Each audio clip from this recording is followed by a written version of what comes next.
तो हम यहाँ से शुरू करते हैं कि इंफॉर्मेशन सिस्टम्स हम किन को कहते हैं। देखिए, इंफॉर्मेशन सिस्टम बेसिकली एक ऐसा अरेंजमेंट होता है, ठीक है, एक ऐसा अरेंजमेंट होता है, हम ये कहते हैं कि a process in which technical and human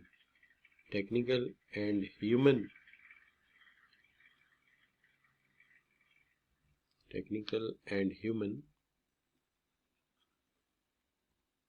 involved technical and human resources involved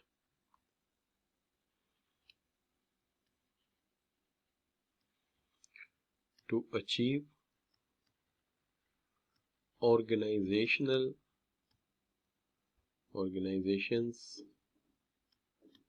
information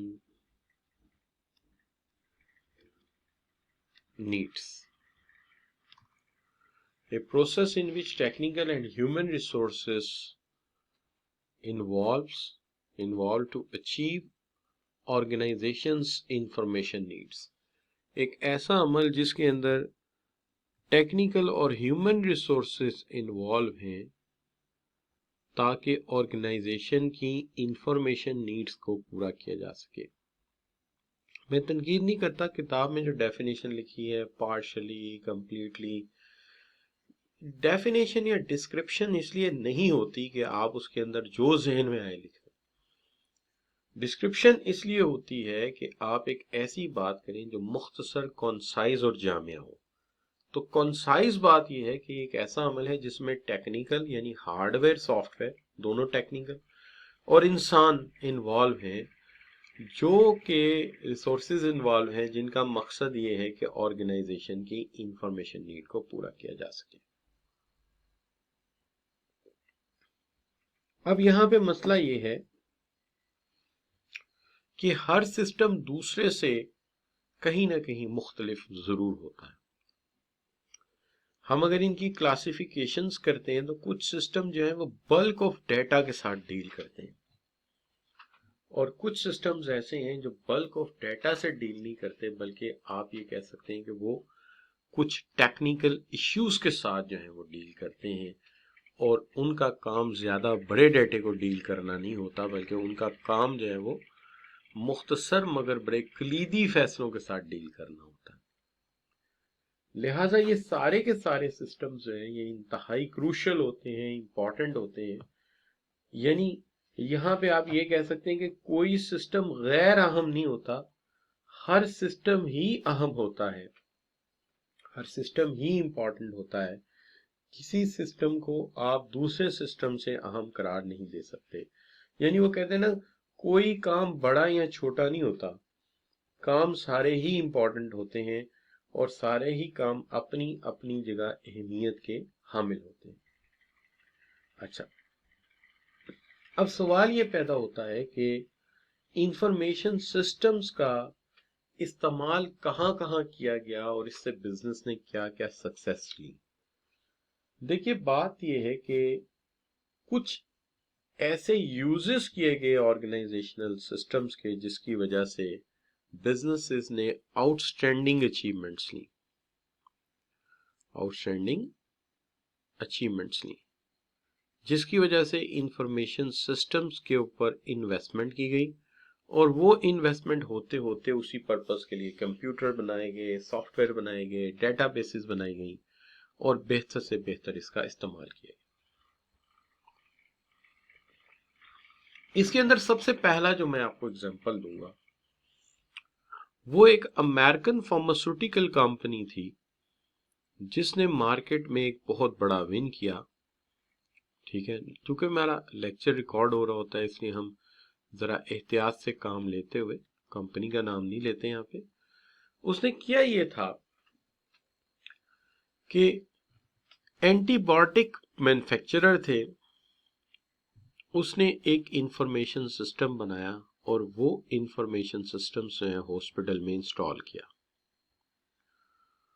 उसके ऊपर उन्होंने डॉक्टर से ये कहा कि हमने जो सिस्टम बनाया वो आपकी ईज के लिए है, कि पूरा रिकॉर्ड बन जाएगा कि किस पेशेंट को आपने क्या मेडिसिन दी और उसका क्या रिएक्शन आया, उसका क्या रिस्पॉन्स आया। उन्होंने इस बात से इत्तफाक किया कि तो बड़े काम की चीज है, तो उन्होंने ये सिस्टम टेक ओवर कर लिया। प्राइवेट बिजनेसेस है, वो आपस में मुआहदा कर सकते हैं, लिहाजा एक मुआहदे के तहत उन्हें एक सिस्टम प्रोवाइड कर दिया गया। बहुत बड़ी इन्वेस्टमेंट थी। उस सिस्टम को अपने सेल्स रिप्रेजेंटेटिव्स, जिनको आप सेल्स रेप कहते हैं, तो सेल्स रिप्रेजेंटेटिव्स की टैब के साथ भी कनेक्ट कर दिया गया।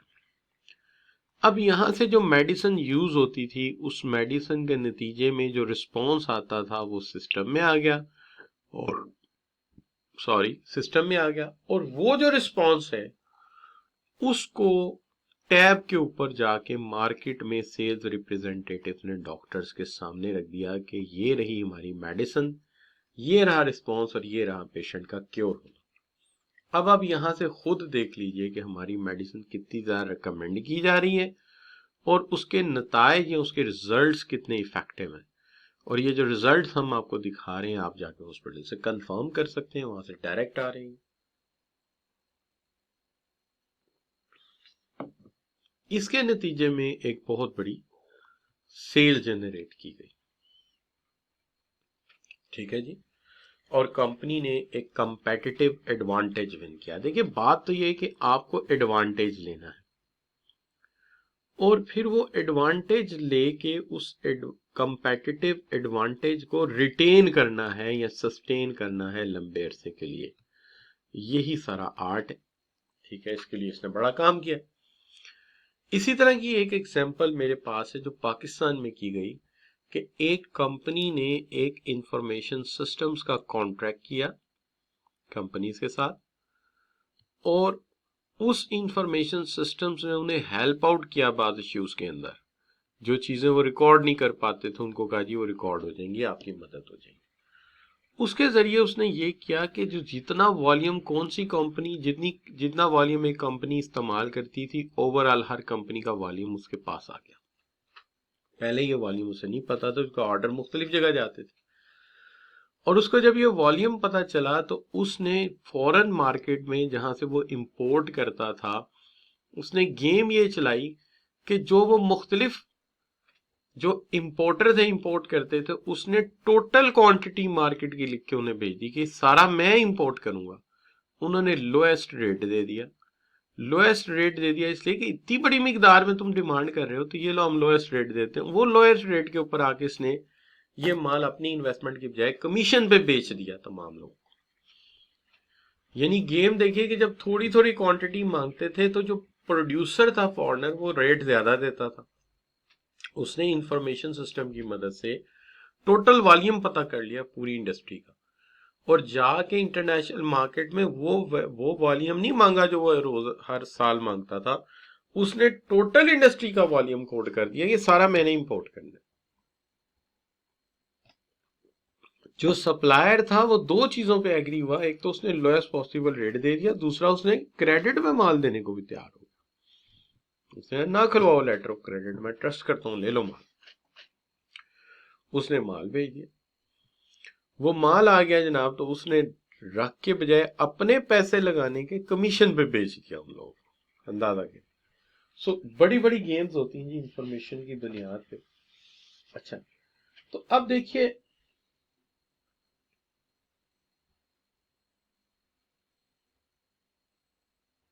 अब दो तरह के सिस्टम्स यहां पे प्रिवेल करते हैं। एक सिस्टम है जिनको हम यहाँ पे, अब ये तो बात इसकी इंपॉर्टेंस के हवाले से हो गई ना, और मैंने कहा कुछ एग्जांपल्स हो ताकि आपको पता चले इसका यूज क्या है। अब सवाल ये है कि इंफॉर्मेशन सिस्टम की इंपॉर्टेंस क्या है। जब इंपॉर्टेंस के एतबार से आप बात करते हैं, तो सॉरी, इंपॉर्टेंस के हवाले से मैंने बात कर ली, अब बात करते हैं इसकी क्लासिफिकेशंस ऑफ टाइप्स। तो वो बहुत ज्यादा टाइप्स हो सकती हैं, लेकिन एक टाइप जो है क्लासिफिकेशन की वो ये हो सकती है, जिसके हवाले से आप ये कहते हैं कि एक टाइप इस हवाले से हो सकती है कि इसकी फंक्शनैलिटी कैसे, और एक क्लासिफिकेशन हो सकती है कि इसकी हायरार्की क्या है, यानी ऑर्गेनाइजेशनल हायरार्की में ये कहाँ पे जो है वो स्टे करता है, हायरार्की ऑफ ऑर्गेनाइजेशन। ठीक होगी बात। अब फंक्शनैलिटी के एतबार से सिस्टम को दो हिस्सों में आप बांट सकते हैं। एक ऐसे सिस्टम होते हैं जिनके अंदर, जिनको हम कहते हैं कि ये ओपन लूप सिस्टम्स हैं, ओपन लूप सिस्टम्स हैं, और दूसरे ऐसे हैं जिसको हम कहते हैं क्लोज्ड लूप सिस्टम्स हैं। ओपन लूप सिस्टम है और क्लोज्ड लूप सिस्टम्स। बड़ी आसान सी डेफिनेशन है कि जो ओपन लूप सिस्टम्स होते हैं इसके अंदर कंट्रोल बाहर से आते हैं। ओपन लूप सिस्टम्स, इनके कंट्रोल्स हैं वो, क्योंकि ये ओपन है लिहाजा कंट्रोल जो है वो आउटसाइड वर्ल्ड से आते हैं। आउटसाइड वर्ल्ड इनको कंट्रोल करता है। ठीक है जी। ऐसे सिस्टम्स होते हैं वो आपके फार्मास्यूटिकल इंडस्ट्री यूज करती है। ठीक है जी। आपकी ऑटोमेटिक मशीन है, बाकी चीजें हैं, ट्रैफिक लाइट सिग्नल्स हैं, तो ये ओपन लूप है। क्लोज लूप सिस्टम ऐसे होते हैं जिनके कंट्रोल जो है वो इनके अंदर ही मौजूद होते हैं, बाहर से नहीं आते। कंट्रोल लूप सिस्टम्स ऐसे सिस्टम्स हैं जिनके कंट्रोल उनके इनसाइड प्लेस कर दिए जाते हैं, that is not from outside, inside ही इसके कंट्रोल लगे हुए होते हैं। ठीक है जी। एग्जाम्पल ये है कि जब आप यूज करते हो एक वॉशिंग मशीन, तो वॉशिंग मशीन के जो कंट्रोल है वो आउटसाइड पे हैं, जिसके अंदर आप जो है वो कंप्लीट करते हो एक साइकिल, उसका 15 मिनट्स का है, आप 7 मिनट बाद, खैर आजकल लॉकडाउन में आप लोग भी कपड़े धोते होंगे, आपको पता हो कि आप उसको पहले भी कंप्लीट कर सकते हो, आप उसका टाइमर भी लगा सकते हो, आप उसका यूजेज भी डिफाइन कर सकते हो, तो कंट्रोल आउटसाइड से हो। लेकिन जो आपके बजटरी कंट्रोल सिस्टम होते हैं उनके अंदर हमने कंट्रोल इनसाइड लगाए होते हैं। वो खुद ही कंट्रोल करते हैं। जहां पे आपका कोई मसला होता है वो बीपर देते हैं, आपकी इंफॉर्मेशन को रेड कर देते हैं, आपको पता लग जाता है कि अच्छा यार यहाँ पे हम कोई वायलेशन कर रहे हैं। ठीक है जी। इसी तरह एयर कंडीशन की फंक्शनिंग है। एयर कंडीशन की फंक्शनिंग में हम एक दफा जहां थर्मोस्टेट सेट कर देते हैं, थर्मोस्टेट खुद ही उसको सेट करता है, जब कूलिंग पूरी हो जाती है उसको बंद कर देता है।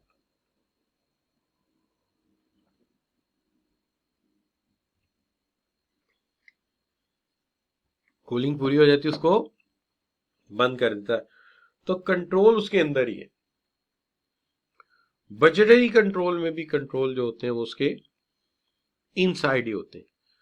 इसी तरह हमारा जो सिस्टम होता है जिसके अंदर आमतौर पे मैनेजर टाइम टेबल वगैरह बनाते हैं, तो इसके अंदर भी बहुत सारे कंट्रोल अंदर ही होते हैं। मिसाल के तौर पे जब हम लिखते हैं कि इस टाइम पे इस क्लासरूम में हम क्लास करेंगे, तो अगर वहां पहले क्लास हो रही हो बीपर दे देता है, कंट्रोल कर देता है कि नहीं यहाँ क्लास नहीं हो सकती। अगर टीचर लगाते हैं इस टाइम टीचर जो है वो BMBS पढ़ा रहा है, आप कह रहे हैं कैफ 2 पढ़ाए, वो बीप कर देता। तो बहुत सारे कंट्रोल इसके अंदर ही होते हैं। एयर कंडीशन के इस तरह बजटरी सिस्टम के होते हैं। लेकिन छोटे सॉफ्टवेयर जो होते हैं हम उनको पार्शियल प्रोग्रामिंग देते हैं और बाकी एक्सटर्नल इन्वायरमेंट्स उनको कंट्रोल देते हैं कि आप उन्हें कंट्रोल कर सकते हैं। एक कार का ड्राइविंग सिस्टम भी जो होता है वो भी एक्सटर्नली कंट्रोल होता है। उसका जो ड्राइवर है वो टाइम टू टाइम ब्रेक लगाता है, रोकता है, वो बार बार उसको इंटरप्ट करता है उसके इंजन को, जहां जहां उसे जरूरत होती है, कहीं क्लच दबाता है, कहीं ब्रेक दबाता है। तो ये भी जो है ये एक्सटर्नली कंट्रोल हो रहा होता है। गाड़ी को ये नहीं कि आपने स्टार्ट किया और गाड़ी में बैठ के उसे कहा चलो जी ले जाओ जी मुझे गार्डन टाउन, वो गार्डन टाउन तक खुद ही ले जाएगी, ऐसा नहीं होता। आप बार बार इंटरप्ट करते हैं। तो एक ऐसा सिस्टम है जिसको बार बार इंटरप्ट करके इंस्ट्रक्शंस देनी पड़ती है, और जहां इंस्ट्रक्शन नहीं दी उसने स्टॉप हो जाना। और एक ऐसा सिस्टम है जिसको एक दफा इनपुट दे के आप फारिग हो जाते हैं कि लो जी ये तुम्हारी इनपुट है, और बाकी सारा काम वो खुद ही फिर करता रहता है। सारा साल वहीं से जो है वो अटेंडेंस प्रिंट होती रहती है, उसी सिस्टम से उस टीचर की सारे महीने के बाद सारे सेमेस्टर की अटेंडेंस लग जाती है, स्टूडेंट की अटेंडेंस लग जाती है, यानी स्टूडेंट की इनरोलमेंट हो जाती है। तो हर चीज एक दफा करके आप छोड़ देते हैं, बाकी सारा निज़ाम चलता रहता है। लेकिन ये मैं निकाल देता हूँ क्योंकि ये आपने ज्यादा यूज नहीं किया हुआ, तो आप इसकी एग्जांपल जस्टिफाई नहीं कर सकेंगे। ठीक है, तो मैं ये कहता हूँ बजटरी कंट्रोल और एयर कंडीशन कंट्रोल की मिसाल दे दें क्लोज लूप में, और ओपन लूप में वॉशिंग मशीन की मिसाल दे दें, कार की मिसाल दे दें, तो ये दोनों डन हो जाएंगे आपके। अब ये थे open loop and close loop आपके जो है वो सिस्टम्स।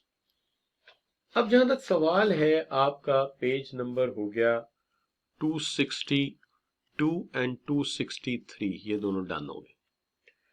अब चलते हैं, हम बात करते हैं आपके पेज नंबर 263 से ऑनवर्ड। 263 पेज का एक हिस्सा जो है इंफॉर्मेशन एंड लेवल्स वाला, वो मैं अभी नहीं छेड़ रहा, वो मैं आगे चल के छेड़ता हूं। पहले मुझे तमाम इंफॉर्मेशन सिस्टम्स हैं उन पर थोड़ी थोड़ी बात एक दफा कर लूं कि उनके नाम याद हो जाएं, उनके फंक्शनिंग याद हो जाए, तो फिर हम आगे चल सकते हैं। इसके अंदर देखिए, सबसे पहले जिस इंफॉर्मेशन सिस्टम का जिक्र आएगा वो आपका है transaction processing system. Transaction processing system, मैं ये कहूंगा कि आप यहां पे ये दो पेज छोड़ें जो 264 से 265 है, इनको करें उधार मेरे साथ, इनको भी ना छेड़ें। ठीक है, इनको बाद में करते हैं। पहले आप आ जाए 266 पे। आसान बातें पहले और जो रिलेटेड बातें हैं वो बाद में की जाती हैं। किताब लिखने वाले की मर्जी होती है, वो जैसा मर्जी उसलूब पकड़े और लिख दे। ठीक है, तो जाहिर बात है जो कंक्लूसिव रिमार्क्स हैं वो तो बाद में होने चाहिए, लेकिन किताब लिखने वाले ने खबरनामे की तरह हेडलाइन पहले दे दी है और तफसील बाद में बयान कर रहा है। लेकिन पढ़ाने में ऐसा नहीं हो सकता, पढ़ाने में तफसील पहले और रिलेटेड हेडलाइन बाद में बनानी पड़ेगी कंक्लूजन के तौर। अच्छा, लेकिन उसमें जिक्र क्या हुआ ये मैं आपको बता देता हूँ कि 2 पेज में जंप किए। इसमें जिक्र ये हो रहा है कि कौन सा लेवल ऑफ ऑर्गेनाइजेशन है, वहां कौन सा सिस्टम काम करता है और क्यों करता है। ठीक है, मेरे नजदीक ये बताना बाद में ज्यादा अच्छा रहेगा। उसकी वजह ये है कि उस वक्त बच्चे को ये पता चल जाएगा कि इस सिस्टम में फंक्शनिंग क्या है। तो जब फंक्शनिंग समझ आ जाएगी तो फिर बात करनी ज्यादा आसान हो जाएगी। ठीक है ना जी बच्चे, ये मैं आपको बताता हूँ। ठीक है, सर्वर एंड टर्मिनल एक